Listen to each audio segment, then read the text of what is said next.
സ്വന്തം മകൾക്ക് വേണ്ടി 30 വർഷം ആണായി ജീവിച്ച ഒരമ്മയെക്കുറിച്ച് നിങ്ങൾ കേട്ടിട്ടുണ്ടോ?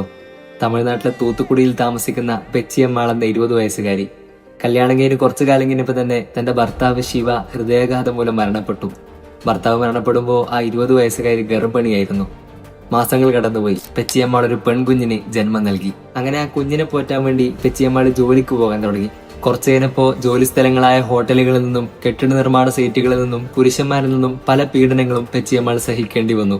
പക്ഷേ തന്റെ മകളെ പോറ്റണമെങ്കിൽ ജോലിക്ക് പോകൽ നിർബന്ധമാണെന്നുള്ള തിരിച്ചറിവ് പെച്ചിയമ്മാളിനുണ്ടായിരുന്നു. അതുകൊണ്ട് തന്നെ തന്റെ നീളത്തിലുള്ള മുടി മുറിക്കുകയും സാരി എന്ന വസ്ത്രം ഉപേക്ഷിച്ച് മുണ്ടും ഷർട്ടും ധരിക്കുകയും പെച്ചിയമ്മാൾ എന്ന പേരുപേക്ഷിച്ച് മുത്തു എന്ന പേരിടുകയും ചെയ്തു.